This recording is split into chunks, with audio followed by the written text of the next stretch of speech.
มื้อนี้เขาก็ได้เห็ดมอดมาหน่อยนึงเนาะเป็นเห็ดมอดเกิดอยู่ตามไร่ตามสวนตามคอนใหม่ที่ตามไร่ตามสวนเขาจะเก็บมาขายนี่ผู้ใดเคยกินได้คอมเมนต์มาเด้อเดี๋ยวเขาจะเฮ็ดเป็นมาอย่างมุกหม้อเนาะใส่ข้าวเบื่อแล้วก็ฟักซีนเป็นเส้นหน่อยนึง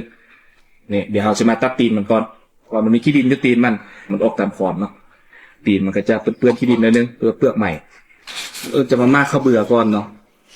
ข้าวสาร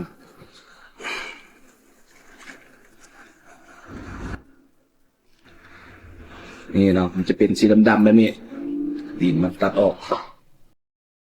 เห็ดมอสหรือว่าเห็ดบีเนาะแต่ละท้องถิ่นก็เอิ้นต่างกันเนาะส่วนอุดมไซเอิ้นเห็ดมอสเนาะคลิปนี้ก็จะมีเห็ดมอสกินแซ่บๆ1ฝากซีนเป็ดสักหน่อยนึงเฮาก็จะมาแจ้ตีนมันออกก่อนเนาะเพราะตีนมันค่อนข้างว่ามีขี้ดินหลายขณะบ่ใจออกมันจะหัดหลายเนาะหลังจากที่ตัดตีนมันออกแล้วก็จะได้ประมาณนี้จะมาแช่น้ำไว้เพื่อให้เห็ดบานออกแล้วก็ให้ขี้ดินหลุดออกเห็นน้อยๆแบบนี้ถ้ามันบานเนาะแม่นี่บักหลายๆเด้อนี่ หลังจากใส่เห็ดไว้แล้วเนาะก็จะมาตัดเอาใบตองกล้วยอยู่ข้างเฮือนพอดีมีใบอ่อนๆเนาะพอดีเป็นมกเลยส่วนที่ฝนก็ตกเนาะทางก็เปื้อนๆค่อนข้างว่าทุรนทุรายหลายเนาะถ่ายคลิปก็ ถ้าใครเรือนเห็นคลิปก็ฝากกดไลค์กดแชร์เด้อพอได้มีกำลังใจในการเฮ็ดคลิปครั้งต่อไปเนาะ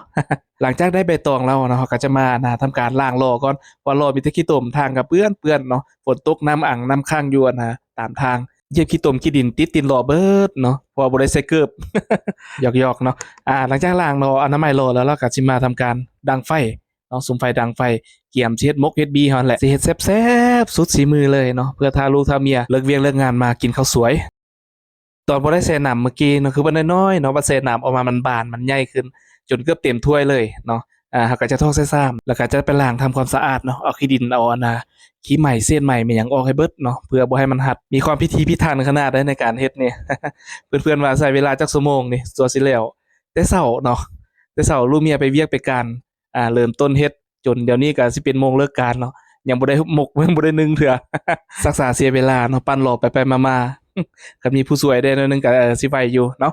หลังจากนั้นเราก็มาทำการฟักซีนเป็ดก็จะใส่หน่อยหนึงเนาะพอดีมีซีนเป็ดอยู่ตู้เย็นหน่อยหนึงฟักใส่พอนัวเนาะพอเอาน้ำนัวมันพอให้มีความมันหน่อยหนึง หลังจากนั้นก็จะมาตำข้าวเบื่อตัวที่เรามาไว้เมื่อกี้เนาะตำให้ละเอียดเลยแหละแล้วก็จะเอามาคนใส่กับซีนเป็ดฟักเมื่อกี้เนาะปรุงเกลือเป็นนัวใส่ก็บ่มีหยังหลายดอกเนาะเกลือเป็นนัวแล้วก็ผักกระเทียมมักเผ็ด มักเพชรจะใช้ได้2หน่วยเนาะเพราะว่าค่อนข้างว่าบ่มักเพชรปานใดได้ห่อสักทีบัดนี้มาฮอดขั้นตอนการห่อ มาเบิ่งฝีมือการห่อตองเนาะก็บ่ค่อยสร้างปานใดตัดมาก็เอามายองๆกันแบบนี้เนาะควอดซีนเป็ดเฮาเมื่อกี้ผสมเครื่องไว้แล้วเนาะก็จะประมาณนี้เนาะฮุบอรุยมารวยเลย บ่เอาศิลปะบ่เอางามหยังดอกเนาะเอาความแซ่บความนัวแล้วพอ รวมๆแล้วก็ฮักเป็นตาอยู่ได้เนาะคือๆอยู่ อันนี้บ่แม่นตั้งว่าเนาะก็เรื่องการฮ้อหมกฮ้อหยังนี่ก็บ่สร้างปานใดเนาะบ่เป็นแต่กี้มาเนาะแต่ตอนย่างได้ก็บ่ค่อยอันนั้นบ่สร้างเนาะฮ้อข้าวต้มข้าวหยังก็บ่เป็น หลังจากนั้นก็มาทำการใส่ฮวดเลยเนาะน้ำมื้อนึงก็จนฟดจนได้เติม2เทื่อพุ่นแล้วเนาะจังได้เอาห่อหมกมานึ่งเนาะ มาช่วงนี้ฝนตกดูได้อุดมไสก็บ่อนอื่นเดฝนตกคือกันบ่สิคราวหนาวแล้วฝนยังตกอยู่เกือบ1ชั่วโมงผ่านไปเนาะตอนนี้เราก็มาเปิดเบิ่งคิดว่าจะสุกแล้วเนาะโป่งเลย น่าจะสุกอยู่เนาะเกือบฮอดชั่วโมงแล้วมาเบิ่งผลลัพธ์นำกันทุกคนตอนนี้ก็ใจจดใจจ่ออยู่เพราะครั้งแรกเนาะที่เฮ็ดกิน พอดีเมียเลิกการมาเนาะ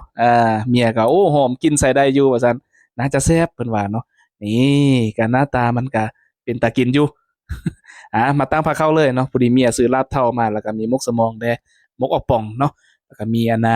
อาหารสุดพิเศษของเฮาก็คือมกเฮ็ดบีนั่นเองเนาะหวังว่าจะถึกปากแล้วก็ถึกใจเมียเนาะอันนี้ตั้งใจเฮ็ดสุดเด้มากินข้าวนำกันเด้อกินข้าวสวยเนาะมีลาบเท่าแซ่บๆเมียซื้อมาเนาะแซ่บที่สุดก็แม่นมกเฮ็ดบีนั่นเองเนาะหรือว่ามกเฮ็ดมอด แต่ละท้องถิ่นอื่นเฮ็ดแม่นหยังเนาะก็คอมเมนต์มาบอกกันเด้อมาเด้อกินกันเด้อยังไม่ทันกินกันละสุดเฮ็ดเองแซ่บยังอ่ะเมียว่าแซ่บดีดักเพิ่นว่าเนาะ ก็ดีใจเนาะถึกปากถึกใจเพิ่นคราบนี้ก็เป็นคราบสุดพิเศษอีกคราบหนึงเนาะฝากเพื่อนๆกดไลค์กดแชร์กดใจให้เด้อขอบใจหลายๆที่ติดตามรับชมจนจบคลิปขอบใจหลาย